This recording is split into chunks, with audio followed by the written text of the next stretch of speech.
Hi everybody, welcome to my channel beautiful life. ഇന്ന് നമ്മൾ ചെയ്യാൻ പോകുന്നത് കണ്ടോ, പ്രോൺസിൻ്റെ റോസ്റ്റാണ്, ചെമ്മീൻ റോസ്റ്റ്. ഒരു നാടൻ രീതിയിലാണ് നമ്മളത് ചെയ്യുന്നത്. അപ്പോൾ അതെങ്ങനെയാണ് ചെയ്യുന്നതെന്ന് നമുക്ക് നോക്കാം. അപ്പോൾ ഇനി നമുക്ക് അതിൻ്റെ മസാല ഉണ്ടാക്കാനായിട്ട് ആവശ്യമുള്ളത്, ഞാനിപ്പോൾ ഒരു 2 വലിയ സവാളയും പിന്നെ ഒരു പകുതി സവാളയും പിന്നെ 2 പച്ചമുളകും എടുത്ത് വെച്ചിട്ടുണ്ട്. ഇത് നമുക്കൊന്ന് അരിഞ്ഞ് സ്ലൈസ് ചെയ്തിട്ട് കൊണ്ടുവരാം. അപ്പോൾ ഇതേ നമ്മുടെ ചെമ്മീൻ റോസ്റ്റ് അഥവാ പ്രോൺസ് റോസ്റ്റ് ചെയ്യാനായിട്ട് ഞാനിവിടെ ഒരു 250 ഗ്രാം അഥവാ 1/4 കിലോ ചെമ്മീനാണ് എടുത്ത് വെച്ചിരിക്കുന്നത്. കണ്ടോ, അത് നല്ല ക്ലീൻ ചെയ്ത് ഡീവെയിൻ ചെയ്ത് എടുത്തിരിക്കുന്നതാണ്. വാലിൻ്റെ ഭാഗത്തൊരു ഭംഗിക്കാണ് സംഭവം ഇതിൻ്റെ ഇത് ഉള്ളത്.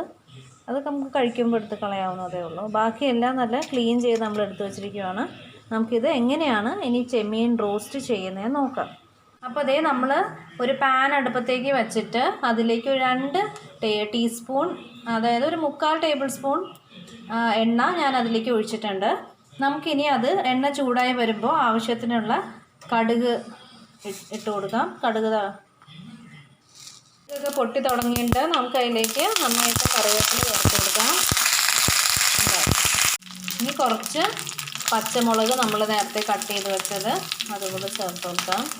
അപ്പോൾ നാടൻ ഒരു റോസ്റ്റാണ്, അപ്പോൾ അതുകൊണ്ട് കറിവേപ്പിലയും കടുക് താളിക്കൽ പോലത്തെ കടുക് പൊട്ടിക്കലും ഒക്കെ ആവശ്യമാണ്. അത് നന്നായിട്ട് കിടന്നൊന്ന് മൂത്ത് വരട്ടെ. ഇതൊന്ന് മൂത്ത് വന്നതിന് ശേഷം നമുക്കിതിലേക്ക് നമുക്ക് അരിഞ്ഞ് വച്ചിരിക്കുന്ന നമ്മുടെ സവാള അതൊന്ന് ചേർത്ത് കൊടുക്കാം. സവാളയും കൂടെ ചേർത്ത് കൊടുത്തിട്ടുണ്ട്. ഇതെല്ലാം കൂടെ കിടന്ന് കുറച്ച് നേരം എല്ലാം കൂടെ നന്നായിട്ടൊന്ന് വഴണ്ട് വരണം.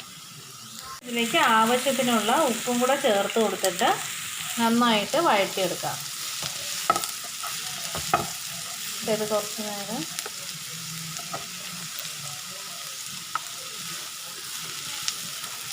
വഴറ്റിയെടുത്തിട്ട് നമുക്കിത് കുറച്ച് നേരം ഒന്ന് അടച്ചു വയ്ക്കാം. അപ്പോൾ ഇത് ഒന്ന് നന്നായിട്ട് കുറച്ച് നേരം കിടന്ന് വേകട്ടെ. നമുക്കിനി ആവശ്യമുള്ള ഒരു 1/2 ടീസ്പൂൺ മഞ്ഞൾപ്പൊടി, ഒരു 1.5 ടീസ്പൂൺ കശ്മീരി മുളക് പൊടി, പിന്നെ ഒരു 1/2 ടീസ്പൂൺ കുരുമുളക് പൊടിയും കൂടെ ചേർത്ത് കൊടുക്കാം. നമുക്കിതെല്ലാം കൂടെ നന്നായിട്ടൊന്ന് വഴറ്റിയെടുക്കാം.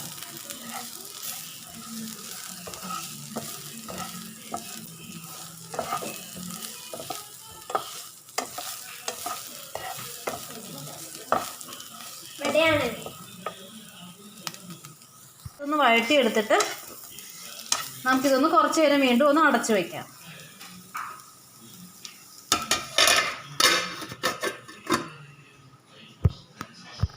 വലിപ്പത്തിനുള്ള കുറച്ച് പുളി എടുത്തിട്ടുണ്ട്. ഇത് നന്നായിട്ട് വെള്ളം ചേർത്തിട്ട് പിഴിഞ്ഞ് നമുക്കതിലേക്ക് ചേർത്ത് കൊടുക്കാം.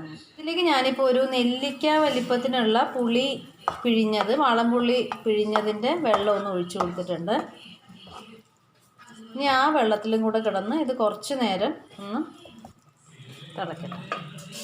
പക്ഷെ അതിൻ്റെ ആ ഒരു ഗ്രേവി തിളച്ച് വരുന്നുണ്ട്. നമുക്കിനിയിപ്പോൾ ഇതിലേക്ക് നമ്മുടെ ചെമ്മീൻ കഴുകി വച്ചിരിക്കുന്നത് ചേർത്ത് കൊടുക്കാം.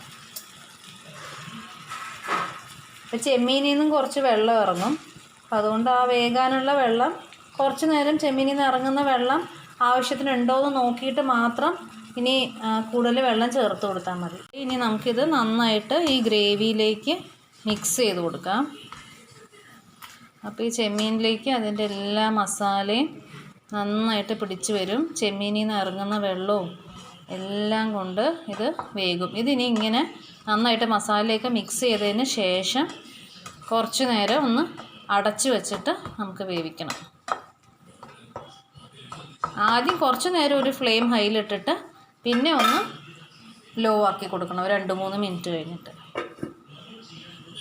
കണ്ടോ, അതിൽ നിന്ന് മറ്റു ചെമ്മീനിൽ നിന്ന് ഇറങ്ങിയ വെള്ളവും കൂടെ വന്നിട്ടുണ്ട്. ഞാൻ വേറെ എക്സ്ട്രാ വെള്ളമൊന്നും ആ പുളിവെള്ളം അല്ലാതെ ആഡ് ചെയ്ത് കൊടുത്തിട്ടില്ലായിരുന്നു കുറച്ച്. അപ്പോൾ ഇത് കണ്ടോ, അതിൻ്റെ വെള്ളമൊക്കെ ഇങ്ങനെ ഇറങ്ങി വരുന്നത്. ഇനി ഈ വെള്ളത്തിൽ തന്നെ കിടന്ന് കുറച്ച് നേരം ഒന്ന് വേകണം. ഇനി ഒരു പക്ഷേ നിങ്ങൾ ഇടുന്ന ചെമ്മീനിൽ നിന്ന് ഇറങ്ങുന്ന വെള്ളം കുറവാണ് എന്നുണ്ടെങ്കിൽ ആ ഒരു വേകാനുള്ള ഒരു അല്പം വെള്ളം, ബിക്കോസ് ഇത് അവസാനം ഡ്രൈ ആയിട്ട് വേണം നമുക്ക് കിട്ടാനായിട്ട്. അതും കൂടെ ഒന്ന് കൺസിഡർ ചെയ്തിട്ട് വെള്ളം ഇടുക. ഇനി ഞാൻ കുറച്ച് നേരം കൊണ്ട് ഇത് വെന്തിട്ടില്ല, ഒന്ന് അടച്ചു വെക്കാൻ പോവാണ്. നമുക്കൊരു ഇഞ്ചിയുടെയും വെളുത്തുള്ളിയുടെയും പേസ്റ്റ് ഇനി ഒന്ന് ചേർത്ത് കൊടുക്കണം. അപ്പോൾ അതേ കണ്ടോ, ഇത് ഒന്ന് വഴട്ടിയിട്ട് ഒന്ന് അതിലേക്കൊന്ന് മിക്സ് ചെയ്ത് കൊടുത്താൽ അത് പേസ്റ്റ് ആയതുകൊണ്ട് അത് നന്നായിട്ട് അതിലേക്ക് അബ്സോർബ് ആയിക്കോളും. നന്നായിട്ട് മിക്സ് ചെയ്ത് കൊടുത്തിട്ട് വീണ്ടും ഇതൊന്ന് അടച്ചു വയ്ക്കാം.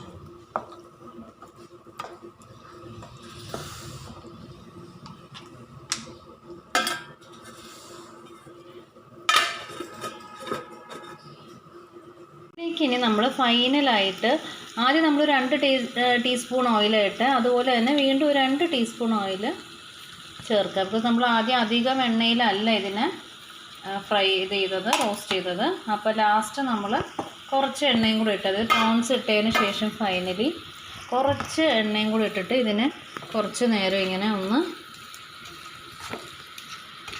അങ്ങോട്ട് സോട്ട് ചെയ്ത് കൊടുക്കുന്ന പോലെ അങ്ങോട്ടും ഇങ്ങോട്ടും ഒന്ന് കുറച്ച് നേരം ഒന്ന് ഇളക്കി കൊടുക്കണം. അപ്പോൾ ആ ഒരു എണ്ണയിൽ കിടന്ന് പ്രോൺസ് ഒന്ന് ചെറുതായിട്ടൊന്ന് ഫ്രൈ അല്ല, ഒരു ചെറിയൊരു ഇതായിട്ട് വരും. അപ്പോൾ അതിനൊരു വേറൊരു ടേസ്റ്റ് വരും. അപ്പോൾ നമ്മൾ മൊത്തം ഒരു എണ്ണയിൽ ഇതിനെ ഫ്രൈ ചെയ്തെടുക്കുന്നില്ല, ഇങ്ങനെ നന്നായിട്ട് റോസ്റ്റ് ആക്കിയതിന് ശേഷം ആ മസാലയൊക്കെ പിടിപ്പിച്ചതിന് ശേഷം ഒരു 2 ടീസ്പൂൺ എണ്ണയിൽ വീണ്ടും കുറച്ച് ചെയ്ത് കൊടുക്കുവാണ്, സോട്ട് ചെയ്ത് കൊടുക്കുവാണ് നമ്മൾ. ആ സമയത്തൊന്ന് ഫ്ലെയിം ഹൈ ആക്കണം, ഹൈ ഫ്ലെയിമിൽ വേണം ഇത് ചെയ്യാനായിട്ട് കുറച്ച് നേരം. അപ്പോൾ നിങ്ങൾ ഇവിടെ അത് ഇട്ടിട്ട് പോകരുത്, അടച്ചും വയ്ക്കണ്ട. ഇത് അത്രയും നേരം തന്നെ ഒരു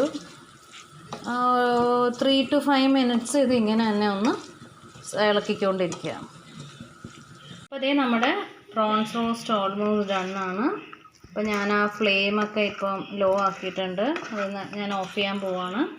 ഇപ്പോൾ ഈ സ്റ്റേജിൽ നമുക്ക് എന്തെങ്കിലും, ആ നേരത്തെ നമ്മൾ ഹൈ ഫ്ലെയിമിലിട്ട് ഫ്രൈ ചെയ്തില്ലേ, ആ സമയത്ത് എന്തെങ്കിലും ഒരു കുറവുണ്ടെന്നുണ്ടെങ്കിൽ നമുക്ക് അത് പരിഹരിക്കാം കേട്ടോ. അപ്പോൾ അതായത് നമുക്ക് ഉപ്പ് കുറയുകയോ അതേ നമ്മുടെ എരിവ് പാകത്തിനല്ല എന്നുണ്ടെങ്കിലോ ഒക്കെ നമുക്ക് ആ സമയത്ത് നമുക്ക് അതിനെ നികത്താൻ പറ്റും. അപ്പം ഞാൻ ഫ്ലെയിമൊക്കെ ഓഫ് ചെയ്തിട്ടുണ്ട്.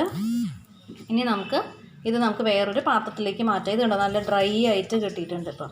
അപ്പോൾ ഫ്രണ്ട്സ്, നമ്മുടെ ടേസ്റ്റി പ്രോൺസ് റോസ്റ്റ് റെഡി ആയിട്ടുണ്ട്. അപ്പം നിങ്ങളെല്ലാവരും തന്നെ ഇത് ട്രൈ ചെയ്യുക. പിന്നെ എല്ലാവരും എങ്ങനെ ഉണ്ടായിരുന്നു എന്നുള്ളത് എന്നെ ഒന്ന് കമൻറ്റ് ബോക്സിൽ കൂടെ നിങ്ങളുടെ ഫീഡ്ബാക്ക്സ് അറിയിക്കുക.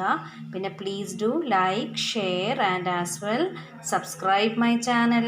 അപ്പോൾ വീണ്ടും പുതിയൊരു റെസിപ്പി ആയിട്ട് വരുന്നവരെ, this is bye from beautiful life.